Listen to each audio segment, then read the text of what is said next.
오늘은 5월 12일 고린도전서 1장 26절부터 31절까지입니다. 일본에서는요, 킨츠기라고 하는 기법이 있는데 이게 뭐냐면 도자기 수리 기법입니다. 도자기가 잘못하다가 깨질 수가 있어요. 이게 완전히 박살난 건 어쩔 수 없지만 도자기가 살짝 금이 가는 경우가 있어요.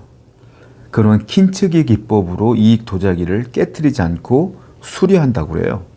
그 금 있잖아요. 그 금에다가 금을 녹여서 금으로 그 금을 갈라진 데를 메꾸는 거예요. 그렇게 되면 도자기 안에 금빛 선이 생기는 것이죠. 그러다 보니까 오히려 깨질 뻔했던 그 금이 흉한 게 아니라 금빛으로 아름다운 선의 모양으로 나타난다. 그래서 더욱더 아름다워진다 그래요. 한마디로 말하면 그 깨진 공간에 더 좋은 곳으로 채워 넣는 것이죠. 여러분, 하나님도 마찬가지예요. 하나님도 우리가 인생을 살다 보면 깨지고 박살날 때가 있어요. 절망하고 괴로울 때가 있어요. 그런데 우리 하나님은 참 좋으신 분이라 깨지고 죄인인 나를 버리는 게 아니라 그 깨진 내 마음속에 하나님의 은혜로 채워 넣어주신다. 그래서 우리 다시 일어날 수가 있는 거예요. 그러니까 결국은 살아가는 모든 성도들에게는 하나님의 은혜가 없이는 우리가 정상적으로 살아갈 수가 없다라는 것이죠.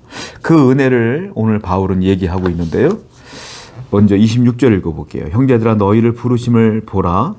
육체를 따라 지혜로운 자가 많지 아니하며 능한 자가 많지 아니하며 문벌 좋은 자가 많지 아니하도다. 그러나 하나님께서 세상에 미련한 것들을 택하사 지혜 있는 자들을 부끄럽게 하려 하시고 세상에 약한 것들을 택하사 강한 것들을 부끄럽게 하려 하시며 하나님께서 세상에 천한 것들과 멸시받는 것들과 없는 것들을 택하사 있는 것들을 패하려 하시나니. 고린도 교회는 참 문제가 생겼습니다. 이 교인들이요, 교회가 딱 부흥 성장하니까 서로 패가 갈리기 시작해요. 그러면 잘난 사람, 못난 사람, 마음이 맞는 사람, 성격이 맞는 사람끼리 모이기 시작해요. 그러면 서로 비난하기 시작하는 거예요. 그랬더니 바울이 이 문제를 알고 뭐라고 말하냐면, 얘들아, 너희가 처음 고린도 교회를 시작할 때를 생각해봐. 너희들이 처음 교회를 개척하고 우리가 함께 예배할 때에 잘난 사람이 누가 있었어? 돈 많은 사람이 누가 있었으며 문벌 좋은 사람이 누가 있었으며 많이 배운 사람이 누가 있었어? 다 똑같았잖아. 그런데 이제 와서 누구는 배웠고 누구는 못 배웠고 누구는 많이 가졌고 누구는 저거, 이걸 가지고 판단한다는 것 자체가 너무 큰 문제 아니겠냐, 이 얘기를 쭉 해요. 그러면서 하나님께서는 자, 너희들 같이 세상에 업신여기고 아무것도 없고 약한 자들을 택하여 강한 자들을 부끄럽게 여기신 하나님이신데 이제 와서 이렇게 싸우면 어떡해? 역시 하나님은 동일하게 약한 자들을 통하여 강한 자들을 부끄럽게 여기실 것이며 미련한 자들을 통하여 지혜로운 자들을 부끄럽게 여기실 하나님이셔 라고 사도 바울은 얘기하고 있는 거예요. 사도 바울이 하고 싶은 말은 뭐냐면 이거예요. 너희들이 지금 이렇게 많이 갖게 된 것, 너희들이 이렇게 풍성하게 살게 된 것, 너희들이 지금 이렇게 행복하게 살게 된 것이 처음부터 그랬냐? 아니잖아. 너희들이 예수 그리스도를 믿음으로 말미암아 하나님이 은혜를 주어서 이렇게 된 거 아니냐? 왜 은혜를 기억하지 못하고 너희들이 만들어낸 것처럼 너희들이 쟁취한 것처럼 착각하며 사냐, 이 말이에요. 성도 여러분, 여러분들에게 되어진 모든 것들은 내가 얻은 게 아니라 하나님이 얻게 하신 거예요. 하나님이 주신 것이에요. 은혜예요. 이걸 기억하실 때 우린 겸손할 수가 있어요. 여러분들이 오늘도 아침에 눈을 뜨고 직장을 가고 사업장을 가고 학교를 가고 가정주부로서 아이들을 돌보고 이 모든 것들이 하나님의 은혜가 아니면 불가능하다고요. 밤새도록 아플 수도 있고요. 밤새도록 큰일 벌어질 수 있는 거예요.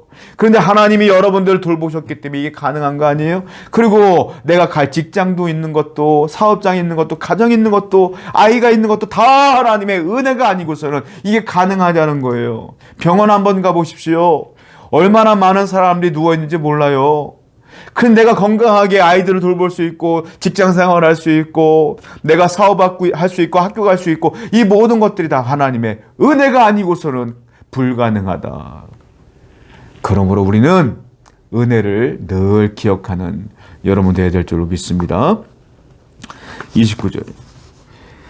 이는 아무 육체도 하나님 앞에서 자랑하지 못하게 하려 하심이라. 너희는 하나님으로부터 나서 그리스도 예수 안에 있고 예수는 하나님으로부터 나와서 우리에게 지혜와 의로움과 거룩함과 구원함이 되셨으니 기록된 바 자랑하는 자는 주 안에서 자랑하람과 같게 하려 함이니라. 이번에 자랑 얘기가 나와요.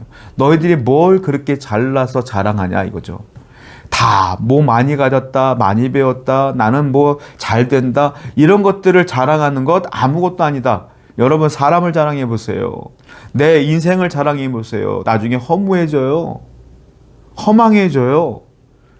그것이 자랑할 만한 게 아니에요. 내 인맥이, 뭐 내 가정이, 내 배경이 다 아무것도 아닌 거예요. 주님이 뭐라고 말합니까? 바울은 이렇게 말해요. 야, 아무 육체도 하나님 앞에서는 자랑하지 못해. 하나님 앞에 서 있어봐. 너희들은 다 죄인인데 죄인이 무슨 자랑을 해? 죄인이 많이 가졌다고? 많이 가졌어도 감옥 가는 거야. 여러분 생각해 보세요. 아무리 큰 재산이 있어도 죄 지으면 감옥 가요. 그런데 하나님 앞에서 우리가 죄인인데 우리 죄는 감옥 가는 죄가 아니에요. 뭐예요? 우린 지옥 가는 죄예요. 지옥 가는 죄. 그런데 감히 어떻게 하나님 앞에서 이런 자랑을 할 수 있겠어요? 사도 바울은 얘기합니다. 31절에 기록된 바 자랑하는 자는 주 안에서 자랑하라 함과 같게 하렵니다. 우리가 자랑할 유일한 것은 뭡니까? 예수 그리스도라. 성도는요, 이걸 아셔야 돼요. 내가 무엇을 가졌는가를 자랑하는 게 아니라 내가 지금 누구와 함께하고 있는가를 자랑하셔야 돼요. 사람들은, 세상 사람들은 내가 이거 가졌어, 이만큼 가졌어를 자랑하지만 성도는 나는 지금 주님과 함께 있어, 이걸 자랑하셔야 돼요. 내 안에 주님이 계시고 내가 주 안에 것이, 그러니까 나는 아무 걱정이 없어. 주님이 인도하실 거야. 이걸 자랑하셔야 돼요. 오늘도 주님과 함께하는 여러분 되기를 축원드리고 그 함께하는 주님을 자랑하는 여러분 되기를 축원드립니다. 기도하겠어요. 무엇을 가졌는가가 중요한 것이 아니라 지금도 누구와 함께하는 자가 중요합니다. 오늘도 성도 모든 사람들은 주님과 동행하는 인생을 살게 하여 주시옵소서. 예수님의 이름으로 기도드렸습니다. 아멘.